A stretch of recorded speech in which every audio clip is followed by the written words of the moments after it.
ጤና ይስጥልኝ ክቡራትና ክቡራን የዩቲዩብ ቻናል ቤተሰቦች የሰዓቱን አጫጭር መረጃዎች ይዤ ቀርብ ያለው እስከ ፍጻሜ አብራችሁኝ ቆዩ። መካከለኛው ምስራቅን በተመለከተ አዳዲስ ሰበር መረጃዎች ተሰምተዋል። አብረን ዝርዝሩን እንከታተለው። በቅድሚያም የአሜሪካው ፕሬዝዳንት ዶናልድ ጄ ትራምፕ ኢራንን ከከበቧት የጦር መርከቦች በተጨማሪ በግዝፈቱም ሆነ በአይነቱ ከዓለም አንደኛ የሆነ ሌላ ግዙፍ ጄራርድ ፎርድ የተሰኘ የአሜሪካ የጦር መርከብን ወደ ኢራን እንዲጠጋ በፍጥነት ትዕዛዝ መስጠታቸውን ተከትሎ የአሜሪካው ግዙፍ የጦር መርከብ ከአጃቢ መርከቦች ጋር በጋራ በመሆን ወደ ኢራን የባህር ዳርቻ እያቀና ባለበት በአሁኑ ሰዓት ኢራን በአይነቱ ልዩ የሆነና እስካሁን አልታየም የተባለ ልዩ አይነት ሚሳኤል ይፋ አድርጋለች።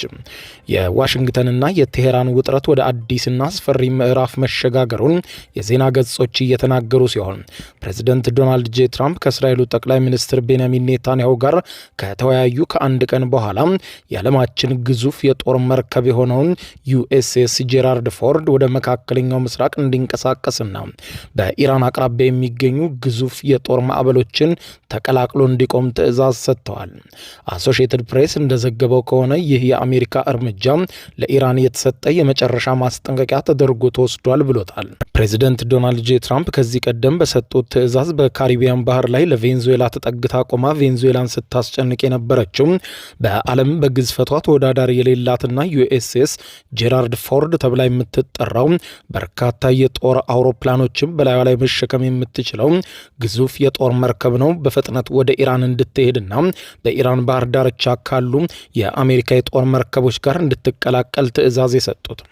ይህ መርከብ ቀደም ሲል በኦማን ባህረ ሰላጤ ከሚገኘው ዩኤስኤስ አብርሃም ሊንከን ጋር በመቀላቀል የአሜሪካን የባህር ላይ ኃይልን በእጥፍ እንደሚያሳድግ ተገልጿል። ይህ ጄራርድ ፎርድ የተሰኘው የአሜሪካ ግዙፍ የጦር መርከብ ብቻውን ከ75 በላይ የጦር ጀቶችን፣ የኒውክሌር ኃይል ማመንጫና በሺዎች የሚቆጠሩ ልዩ ኮማንዶችን የያዘ ተንቀሳቃሽ የጦር ከተማ ነው ይሉታል። ትራምፕ በዚህ ትዕዛዛቸው ማስተላለፍ የፈለጉት አንድ መልእክት ነው። ከኢራን ጋር ስምምነት ማድረግ እንፈልጋለን፣ ነገር ግን ስምምነት የማናደርግ ከሆነ ወይም ኢራን በስምምነቱ ላይ ጉምጉምታ ካላት የጦር መርከቡ አስፈላጊውን እርምጃ ይወስዳል ብለዋል። ድርድሩ በኦማን እየተካሄደ ቢሆንም አሜሪካን ለኢራን የሰጠችው ጊዜ እያለቀ መሆኑንና ውጤቱም በጣም አስከፊ ሊሆን እንደሚችል ተነግሯል። አሶሺየትድ ፕሬስ ባወጣው የትንታኔ ዘገባ ቀጠናው አሁንም ባለፈው ሰኔ 2025 ዓመተ ምህረት በእስራኤልና በኢራን መካከል ተደርጎ ከነበረው የ12 ቀናቱ አውዳሚ ጦርነት በኋላ ቀጠናው ከጦርነት ድባብ አሁንም አላመለጠም ይላል። በዚያ ጦርነት ወቅት አሜሪካ የኢራንን የኒውክሌር ማብላያ ጣቢያዎች በፈንጂ መደብደቧ ይታወሳል። አሁን ሁለተኛውን መርከብ መላኳ ደግሞ ይህንን ጥቃት በሰፊው በኢራን ላይ ለመድገም የተደረገ ከባድ ዝግጅት ሊሆን እንደሚችል ከወዲሁ ታምኖበታል። የኢራን ጦር ኃይሎች በበኩላቸው የአሜሪካ መርከብ መምጣትን ተከትሎ በተጠንቀቅ መቆማቸውን አስታውቀው የኢራን ሪቮሉሽነሪ ጋርድ የሚባለው ወይም አብዮታዊ ዘቡ ማንኛውም የአሜሪካ መርከብ የሚሳኤሎቻችን ኢላማ ይሆናል፣ የአሜሪካ የምትደረድራቸው መርከቦች ሁሉ አንዳች ጥቃት ለመሰንዘር ቢሞክሩ ከመስመጥ አይተርፉም ስትል ነው ያስታወቀችው። ይህ በዚህ እንዳለ ኢራን በአይነቱም ሆነ በመጠኑ እንዲሁም በሚያደርሰው ከባድ ውድመትም ከፍተኛ ነው የተባለና ኮራም ሻህር 4 ስትል የሰየመችውን ግዙፍ አውዳሚ የጦር መሳሪያ ይፋ አድርጋለች።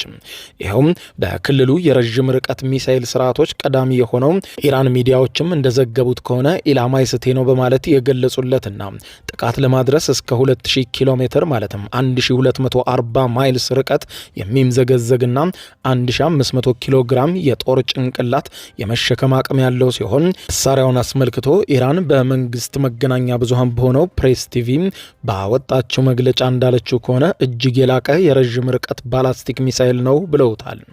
ይህ አዲሱ የኢራን መሳሪያ እጅግ ዘመናዊ ከባድ ቴክኖሎጂ ያለው ምድርን ሰንጣቂ የጦር ራስ ያለው በኢራን ቀደምት ባላስቲክ ሚሳኤሎች ክራምሻል እና ከመር ማስወንጨፊያዎች ላይ መግጠም የሚችል በመካከለኛው ምስራቅ ያሉ ሁሉንም የአሜሪካ የጦር ሰፈሮች ለመምታት ዝግጁ ነው ብለዋል።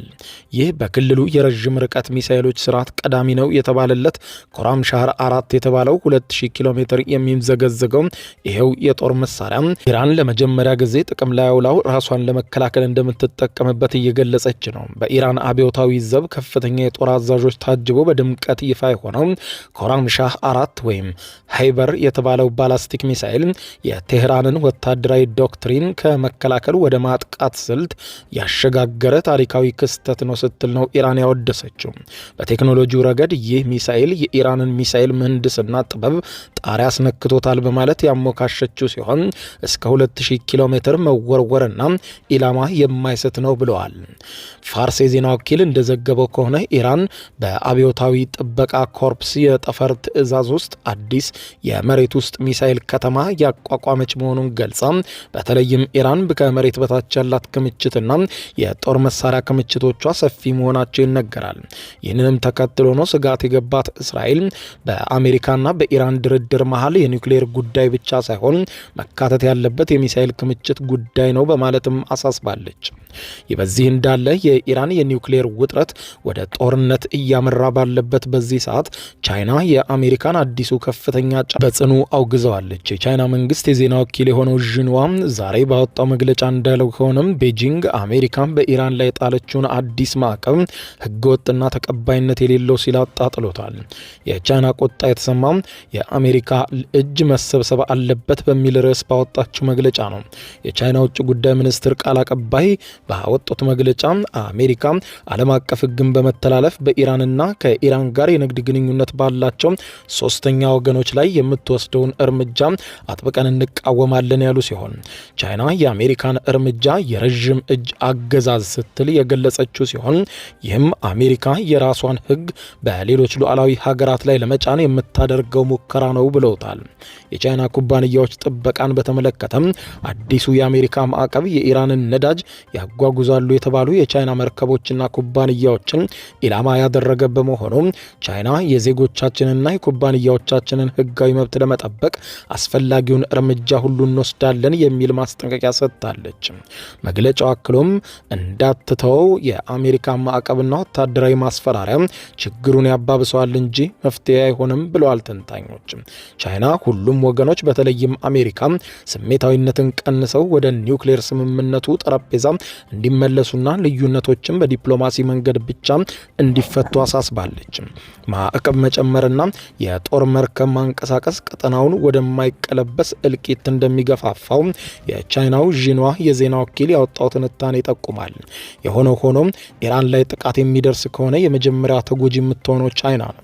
የዓለም ማዕቀብ የተጣለበትና በአሜሪካ ከባድ የሆነ እገዳ ያለበት የኢራን ነዳጅ በከፍተኛና በርካሽ ዋጋ የምትቀዳው ቻይና ስትሆን በኢራን ውስጥ አንዳች ነገር ቢፈጠር ይህንን ርካሽና በየቀኑ የምታጓጉዘውን ከፍተኛ ክምችት ያለውን የኢራንን ነዳጅ ሙሉ በሙሉ የምታጣው ቻይና ሁኔታውን ለማርከብና ለማረጋጋት ከፍተኛ ዲፕሎማሲያዊ ስራ መስራቷን ቀጥላለች። በተያያዘ ዜናም የአሜሪካው ፕሬዝደንት ዶናልድ ጄ ትራምፕ ኢራንን ዳግመኛ በጽኑ ቃላት አበክረው አሳስበዋል። የአሜሪካው ፕሬዝደንት ኢራን በኒውክሌር መርሃ ግብሯ ላይ ስምምነት ላይ መድረስ የማትችልና የአሜሪካን ውዴታ የማትቀበል ከሆነ በጣም ከባድ የሆነ ሲሉ በጠሩት የሆነ መዘዝ ሊገጥማት እንደሚችል ገልጸዋል። ፕሬዝደንት ዶናልድ ጄ ትራምፕ ዩናይትድ ስቴትስና ኢራን ከስምምነት ላይ መድረስ አለባቸው ካሉ በኋላ ይህንን በሚቀጥለው ቀን የምታዩት ይሆናል ብለዋል። አክለውም ኢራን ስምምነት ላይ የማትደርስ ከሆነ ከባድ የሆነ አውዳሚ ነገር ይጠብቃታል ብለዋል። ትራምፕ ለመገናኛ ብዙሃን ሲናገሩ ስምምነት የመድረስ አስፈላጊነት ላይ አጽንኦት ሰጥተው ኢራን ለራሷ ታስብ ባይ ናቸው። ከኢራን ጋር ስምምነት ላይ መድረስ አስፈላጊና ግዴታ ነው። ይህ ካልሆነ ግን ሁኔታው በጣም የከፋ ሊሆንባት ይችላል ለኢራን ባይ ናቸው። ምንም ስምምነት ላይ መድረስ ካልተቻለ የኢራን ሁኔታ በጣም ከባድና በጣም የከፋ ነው ብለዋል። ከስምምነት ላይ መድረስ አለብን፣ አለበለዚያ ሁኔታዎች የበለጠ ይካረራሉና አስቸጋሪ ይሆናሉ፣ ለኛ አይደለም ለኢራን ብለዋል። እስራኤሉ ጠቅላይ ሚኒስትር ቤንያሚን ኔታንያሁ ድርድሩ እንዲቋረጥ ጠይቀዋቸው እንደሆነ ከጋዜጠኞች በተጠየቁት ጥያቄ እንደዚህ አልተነጋገርንም፣ የምንፈልግ ከሆነ ግን እንነጋገራለን ብለዋል። ፕሬዝደንቱ ኢራናውያን መጀመሪያ ላይ መስማማት ነበረባቸው፣ ያንን ማድረግ ስላልቻሉ ወደ ዘመቻ ሚድናይት ሐመር ከዚህ ቀደም ገብተን ክንዳችንን አቅምሰናቸዋል። አሁን ደግሞ ክንዳችንን ስለቀመሱ አርፈው ይደራ ይደራደራሉ ብዬ አስባለሁ ብለዋል። ኢራን የዩናይትድ ስቴትስ ዳግም ድርድር የጀመሩት ባለፈው ሳምንት አርብ በኦማን ዋና ከተማ ሙስካት መሆኑ ይታወቃል። ድርድሩ አሁንም የቀጠለ ሲሆን የድርድሩ ጫፍ መቼ እንደሚሆን አልታወቀም። የውጥረት ባለበት በአሁኑ ሰዓት የአሜሪካ ጦር በሶሪያ ካለው ቁልፍ ወታደራዊ የጦር ሰፈር ለቆ እንዲወጣ ታዟል። የአሜሪካ ጦር ለቆ የወጣው ወታደራዊ ካምፕን ለሶሪያ ጦር ማስረከቡንም አስታውቋል። አሜሪካና ሶሪያም በቅርቡ የሁለቱ ሀገራት ወታደራዊ ትብብርን የሚያጠናክር ስምምነት ፈርመው እንደነበር ይታወቃል።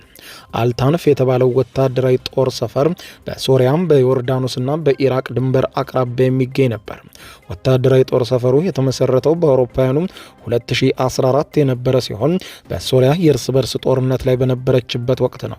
አሜሪካ በተለይም በአይስ ታጣቂዎች ላይ ለምትፈጽመው ጥቃት ይህ የጦር ካምፕ ከፍተኛ አስተዋጽኦ ነበረው። አሁን ግን የአሜሪካ ጦር በዚያም በሶሪያ ውስጥ ያለውን ተልዕኮ ጨርሶ ሶሪያን ለቆ እየወጣ ሲሆን ለሌላ ተልዕኮ ወደ ኢራን ያደፍጣል ተብሎ ይጠበቃል። ክቡራን አድማጮች ለሰዓቱ ብታደምጧቸው መልካም ናቸው ያልኳቸው አጫጭር መረጃዎች የሰማችኋቸው ናቸው። ከሰዓታት በኋላ በሌላ መረጃ ተመልሰን እስከምንገናኝ በያለንበት የዓለም ዳር ቸር እንቆይ።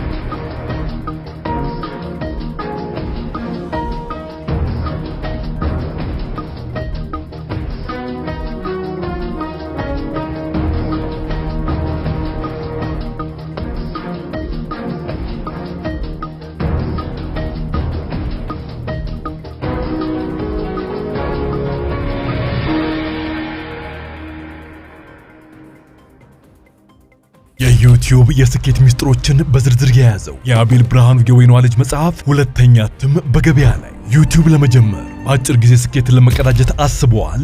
ዩቲዩብ ብጀምር ስንት ብር አገኘሁም ብሎ አስበዋል? እንግዲያውስ በዩቲዩብ 2 የወርቅ 3 የብር ሽልማቶችን ያገኘው የአቤል ብርሃኑ የወይኗ ልጅ የዩቲዩብ ሚስጥሮች መጽሐፍ በዝርዝር ሁሉንም ያብራራሉታል። ዛሬውኑ ገዝተው ህልሞን እውን የሚያደርጉበትን የዩቲዩብ የስኬት መንገድ ይጀምሩ። በሀገር ቤት አከፋፋይ አዲስ አበባ ሜክሲኮ ኮሜርስ መጽሐፍት መደብር። በውጭ ሀገራት ለምትገኙ ከአማዞን ላይ ብታዙ በቀናት ውስጥ ደጁ ይደርሳል። የአማዞን ሊንኩን እዚህ ቪዲዮ ኮሜንት ላይ ያገኙታል። የዩቲዩብ ሚስጥሮች ዘመኑ ጋር ተፈላጊ መጽሐፍ